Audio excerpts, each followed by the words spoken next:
안녕하세요. 세도나 TV가 아니라 이수경입니다. 오늘은 이수경으로 인사드려야 될 것 같네요. 파타고니아 책 다들 준비하셨죠? 이 파타고니아 책이 이만큼 두께가 두꺼운데 우리가 거의 다 읽었더라고요. 네. 저는 319쪽부터 마무리까지 읽겠습니다.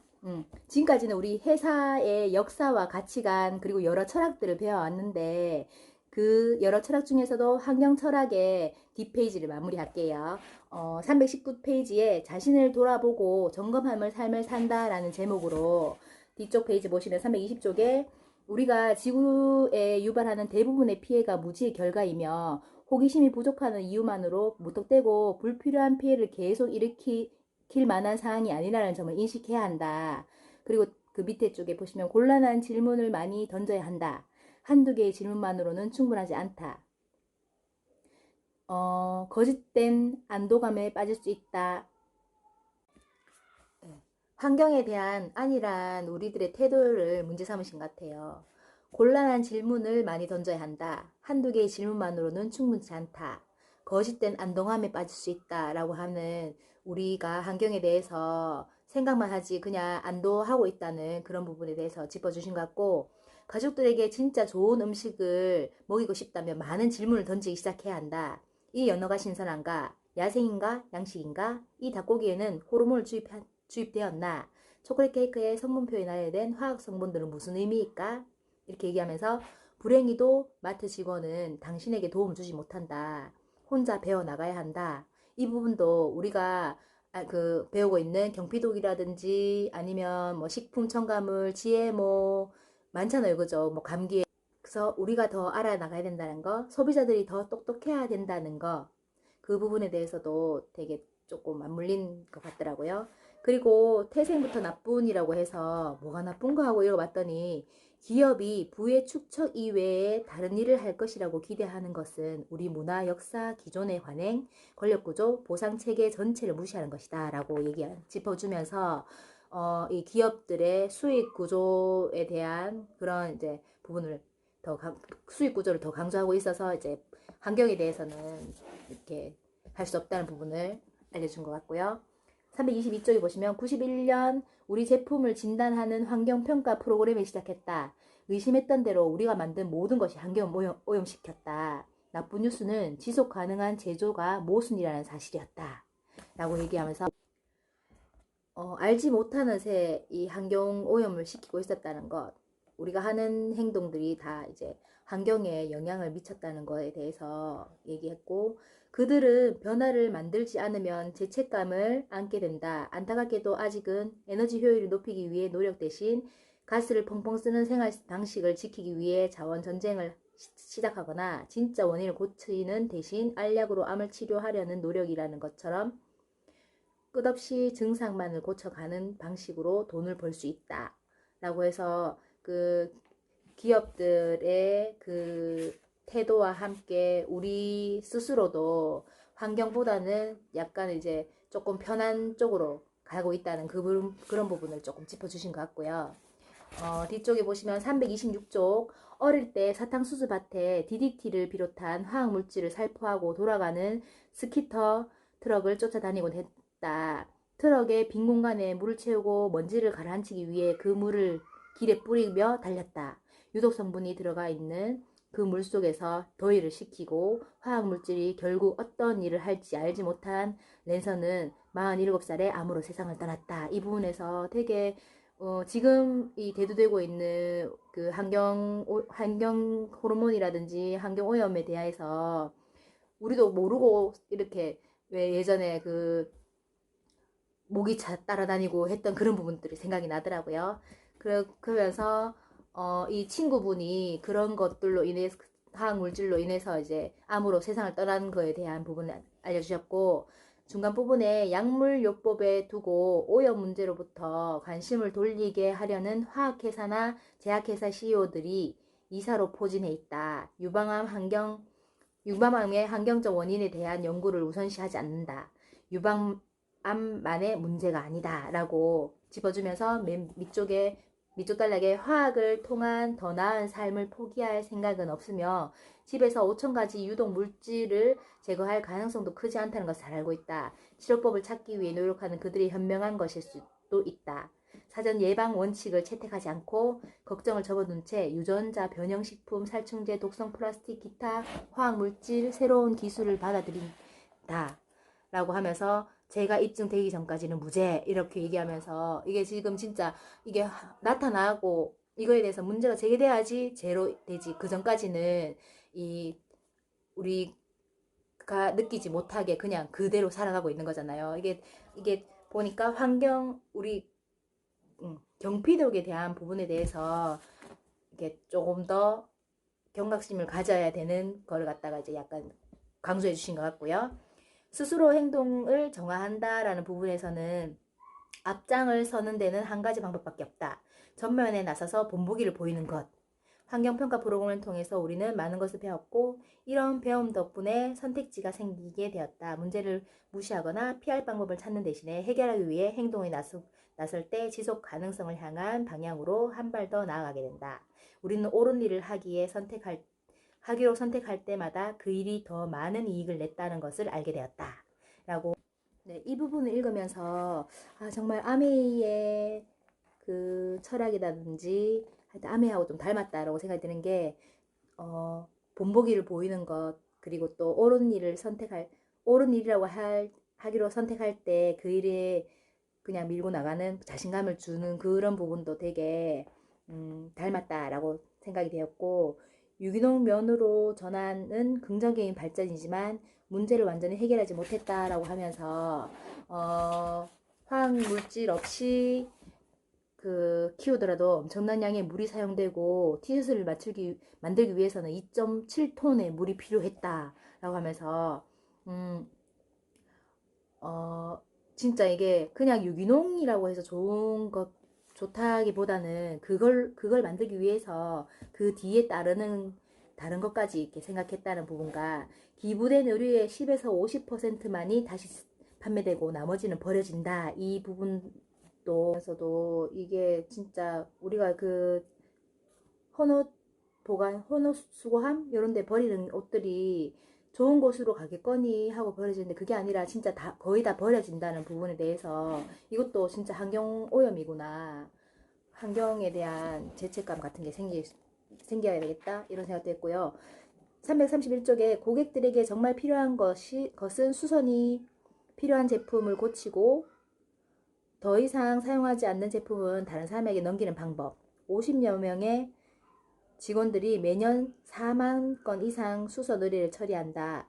의류 무상 수선 서비스 원웨어라고 해서 이런 프로그램을 만든 자체도 이 버려진 옷들을 수선을 통해서 고쳐서 새 옷을 만드는 그런 걸로 해서 환경을 지키자는 그런 부분인 것 같아요. 그래서 고객들은 직접 수선을 시도할 경우에는 품질 보증을 유지한다.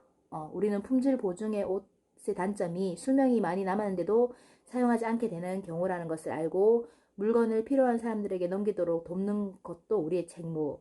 보상 판매 프로그램을 통해 물건을 되사고 세탁을 거쳐 다시 판매한다. 물건은 정상가보다 싸기 때문에 더 많은 사람들이 물건을 구입할 것이다. 이 부분과 수선 연장과 부자재를 함께 제공해서 물건을 고치는 사람에게 그 물건을 무료로 주고 가장 간단한 해법은 가장 강한 인상을 줄 때 뛰어난 기술 같은 것이 필요하지 않다 하면서 환경단체 랩에 따르면 옷을 9개월만 더 사용해도 관련된 탄소 폐기물, 물, 발자국이 각각 20에서 30%씩 줄어든다라고 해서 이게 자꾸 새 옷을 사는 것보다 약간 수선을 통해서 고쳐 입거나 그렇게 하는 것도 환경에 도움이 된다는 부분에 대해서 얘기해 주는 것 같았고요.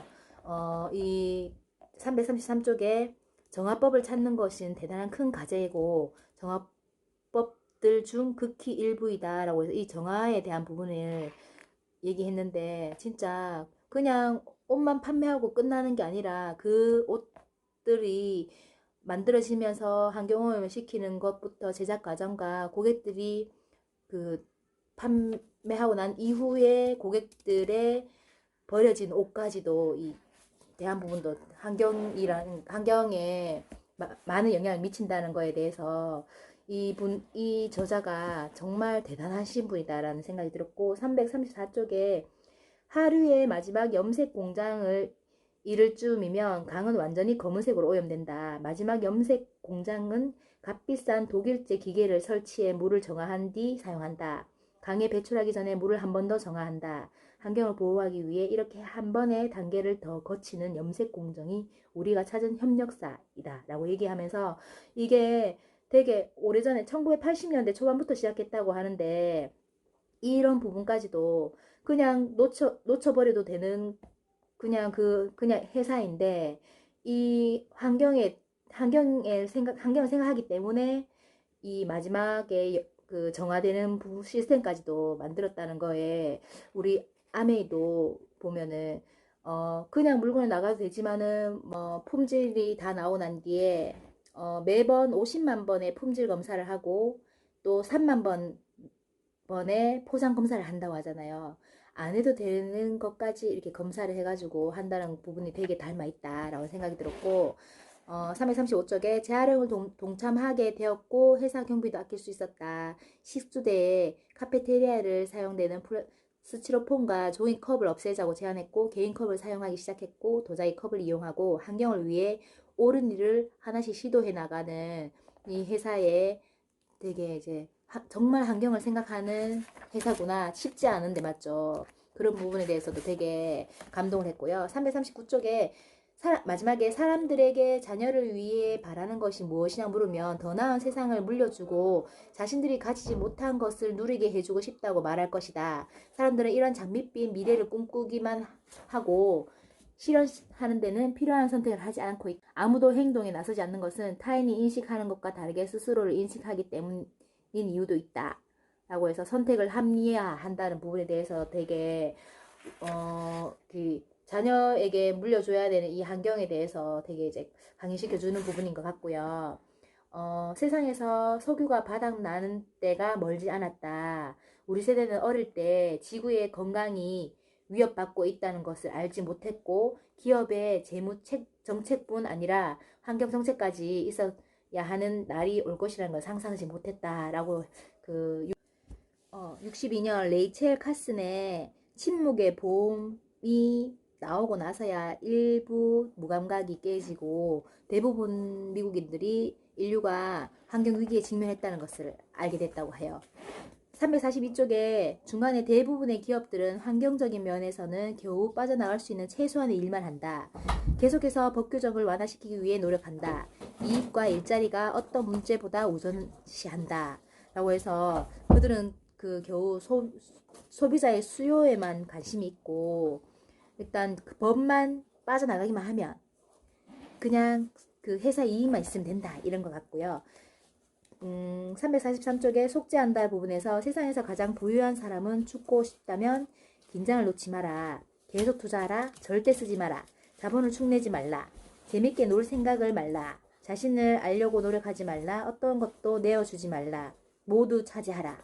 가능한 부유한 상태로 죽음을 맞이하라. 그리고 수위에는 주머니가 없다라고 부만 쫓는 사람들에게 교훈을 남기는 그런 말을 주신 것 같고요. 그리고 오른쪽에 345쪽에 이 사진을 보면은 클라보나를 지키는 사람들이라고 해서 이 손잡고 이렇게 약간 이제 기도하는 의식인데 약간 우리 둥글레 하는 느낌이 들었어요.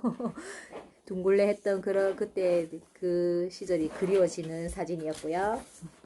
그리고 348쪽에 중간에 보면 파타고니아는 이 특별한 환경운동의 승리에 참여한 모든 조직, 에코트러스트 캐나다, 뭐 이렇게 이런 단체에 상당한 도움을 줬다고 하는데 사상 최대의 기부금을 받았다라고 하는 부분도 있어요. 키틀로프는 현재 지역 역량을 키우는 방법을 보여주는 교과서가 되었고 지역민들의 삶에 큰 영향을 미쳤고 환경보호운동이 가장 바람직한 형태의 사회활동이라 된 것이라고 해서 이 파타고니아의 환경에 대한 철학 부분이 되게 담겨있고 이 기부금을 줌으로써 이 환경을 조금이라도 더 앞장서서 할 수 있는 거를 한다는 그런 부분이 되게 와닿았고요. 쭉 뒤로 넘어가서 356쪽에 과거에 농경사회에 속했던 사람들의 대다수가 도시로 몰려 자연환경을 오염시키고 훼손시킨다. 토양의 질은 떨어지고 지하수와 대수층은 고갈되고 강은 마르거나 오염되었다. 대부분의 선진국이 그러하듯이 삶의 질이 높아지면 자연스럽게 출생률도 낮아질 것이고 삶의 질 향상은 땅의 생산성을 되찾을 때까지 자연에 반하는 일이 아니라 자연과 함께 일을 시작할 때까지 일어나지 않는다라는 이 부분을 읽으면서 우리 농경 사회 때부터 우리는 이제 자연과 공존해서 살아가고 있다는 부분에 대해서 되게 강조되는 것 같고, 유전자 변형 식품을 식별 표시를 해야 된다는 거와 싸운다거나 더러운 속료관을 반대하고 다국적 대기업에만 이익이 되는 자유무역협정에 이의를 제기하는 비영리 단체를 지원하고 많은 자원을 가진 규모와 영향력이 큰 회사가 되면서 다른 단체를 지원해주는 것뿐 아니라 직접 혹은 전략적 제휴를 통해 적극적으로 행동에 나서야 할 책임을 갖고 있다라는 부분을 읽으면서 환경에 대해서 조금이라도 관심 있는 단체에 대해서 지원해주고 아끼지 않는 그런 부분에 대해서 정말 함께 더 에너지를 낼 수 있는 그런 회사가 아닌가 그런 생각이 들었고요. 선을 행한다라는 부분에 360쪽에 피해를 줄인다는 것이 선을 행한다는 의미는 아니다. 굶주린 세상을 위해서 식량을 키우는 데 사용해야 할 땅을 목화를 유기농으로 키우는 것이 지구나 사회에 이로운 일이라 할 수 없는 것과 같다고 하네요. 진짜 우리가 생각하는 것 이상의 더 다른 게 또 있구나 이런 생각이 내가 생각하는 대로 또 생각한다 이런 것도 느낄 수 있는 부분이었고요. 밑쪽에 보면 그 당근은 어디서 재배됩니까? 화석수. 그러니까 화석수는 지하수의 한 성분의 대량 사용은 지하 대수층을 고갈시에 이룰 수 있다고 하네요. 화석수를 끌어 쓰는 사막의 대형 기업형 농장에서 재배하는 것이니까 책임감을 갖고 답을 찾아내는 노력을 기울인다면 공급망을 유발하는 피해를 줄일 수 있을 것이다 라고 하는 361쪽의 아랫부분에 생명의 이로운 pH 수준으로 되돌리려면 1000년은 필요하다.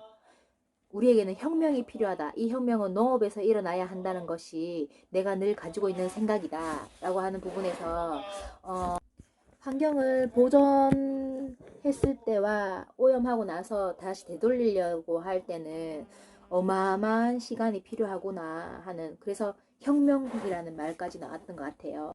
362쪽 마지막에 미국만 해도 연간 45톤의 농약을 사용한다. 실험에 따르면 미국 식수 94%의 에트라진이 존재하고 에트라진은 광범위하게 사용되는 제초제로 내분비 교란 물질이라고 의심받고 있다 라고 하면서 진짜 이 농약 사용에 대한 이 환경도 그렇고 우리 인간 사람에게까지도 미치는 영향은 어마어마하다는 부분에 대해서 조금 얘기가 나오는 것 같고요. 363쪽에 중간에 보면 사람들은 땅은 일단 질이 떨어지면 회복할 수 없다고 생각한다.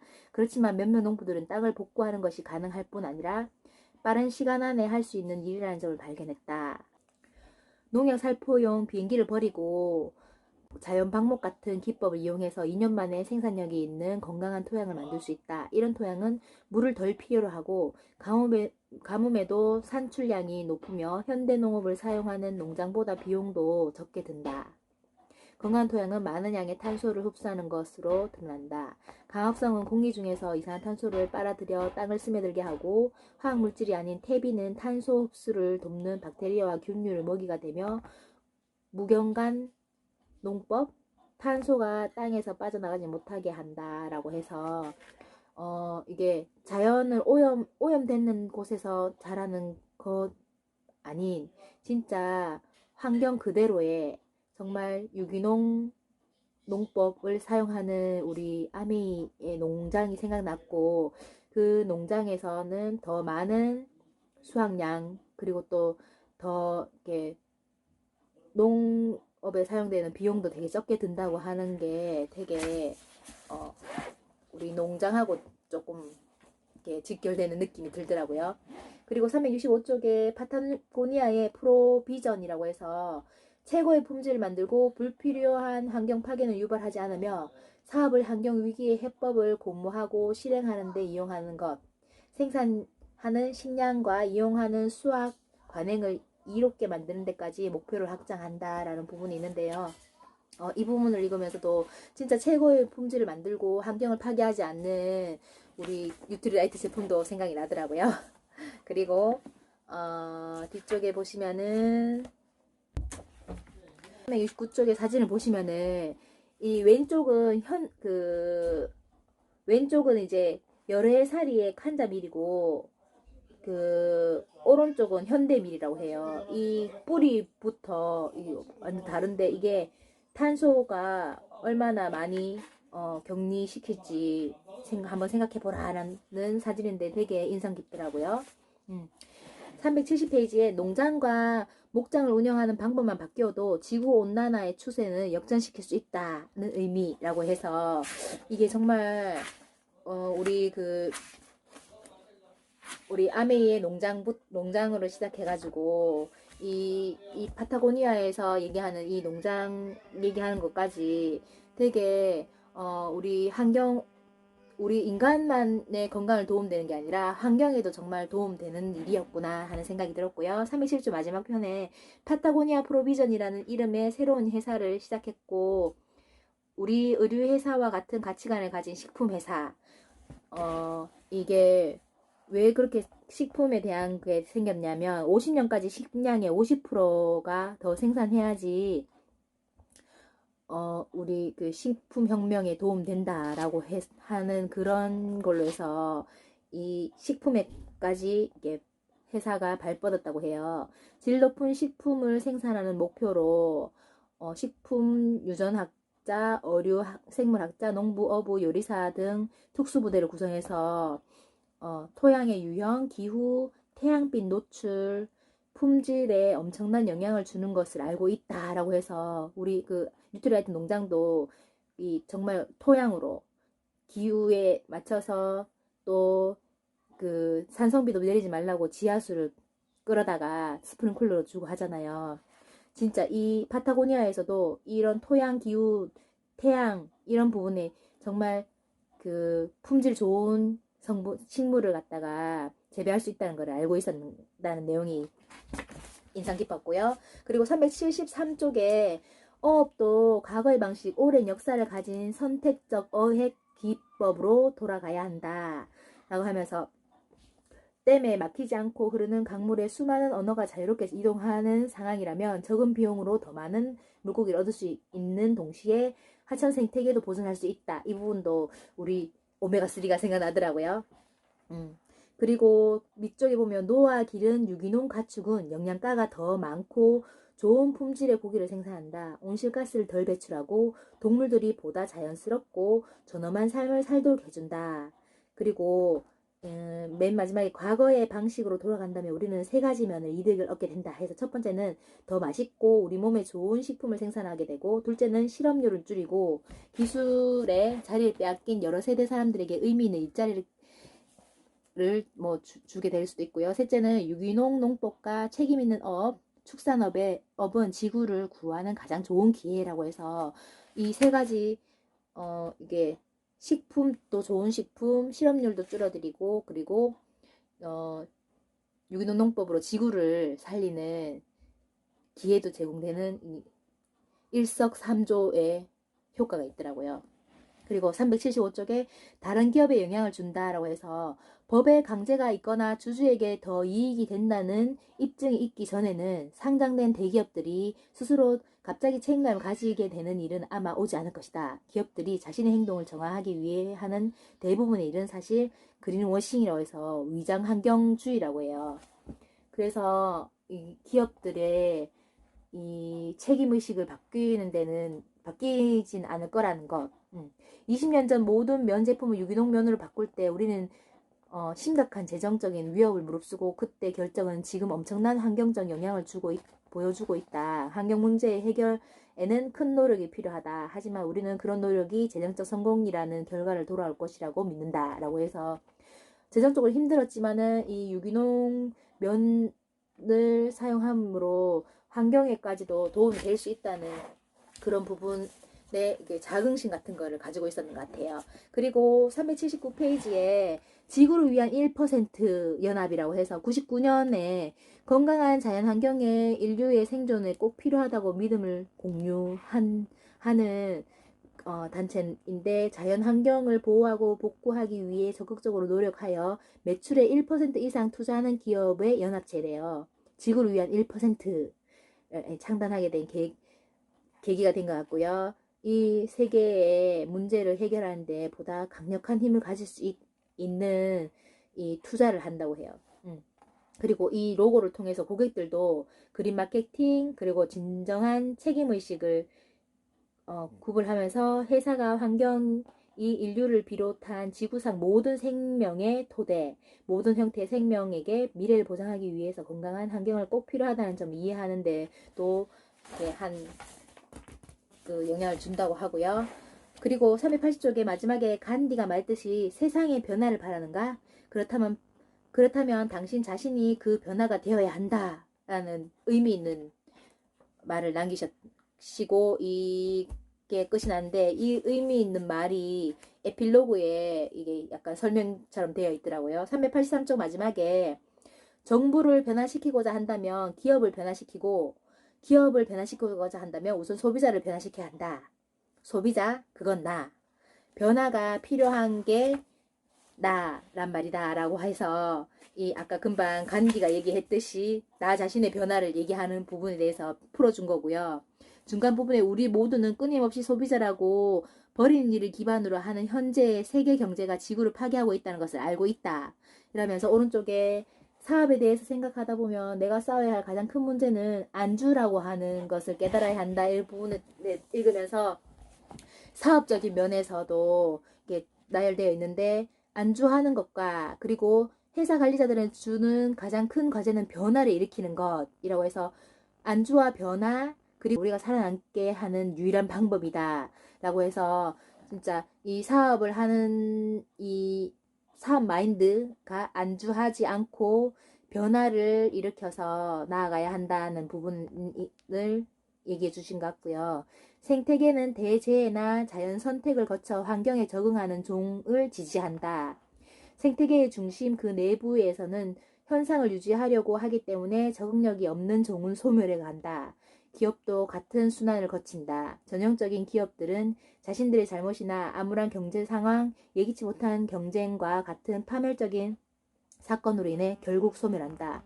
절박함을 가지고 움직이는 기업들, 끊임없이 움직이고 계속해서 진화하는 기업들, 새로운 업무 방식과 다양성을 열려있는 기업만이 지금부터 100년 동안 살아남을 것이다 라는 부분도, 우리 지금 현재 코로나 시대에 지금 약간 정말 많이 변화하는 이런 상황 속에서 그 변화에 적응해 나가고, 그리고 또 절박함을 가지고 움직이는 기업들이 살아남는다고 하니까 진짜 절박함을 가지고 그 새로움에 적응하고 다양성에 맞춰서 100년 동안 살아남길 바라는 마음으로 그리고 마지막으로 386쪽에 행동가들은 빨리 행동하지 않으면 우리가 살 곳이 없어진다는 걸 알고 있다 라고 해서, 진짜 행동해야 된다는 부분은 다시 한번 더 느꼈고요. 389쪽에 같은 행동을 반복하면서 다른 결과가 나오기를 바라는 것은 바보짓이다. 그리고 밑쪽에 빠르게 성장하는 것과 건강하게 성장하는 것의 사이에는 큰 차이가 있다라는 부분에서도 우리 시스템에서도 항상 듣던 얘기가 반복하면은 같은 행동을 계속 반복하면 안 되고, 그리고 성장도 그냥 빠른 성장이 아니라 진짜 탄탄한 성장, 건강한 성장을 해야 된다는 부분을 나와 있는 것 같고요. 모든 일에는 달인이 되는 길은 단순함을 향해 노력하는 것이라고 생각한다. 복잡한 기술 대신 지식을 습득하는 것이다. 많이 알수록 필요한 것은 적어진다. 풍요로운 삶을 살 수 있다는 것을 배웠다라고 하면서 이 책은 마무리가 지는데요. 단순하게 그냥 행해야 된다는 것, 많이 배워야 된다는 것을 다시 한번 얘기해주는 부분인 것 같고요. 이제 이 파타고니아 다 읽어오면서 환경에 대해서 그냥 생각만 했지 행하지 않았다는 것도 생각했고 이 행하는 거에 대한 부분에 대해서도 다시 한번 해볼 수 있는 그런 기회가 되었던 책인 것 같습니다. 네, 이상 마치겠습니다.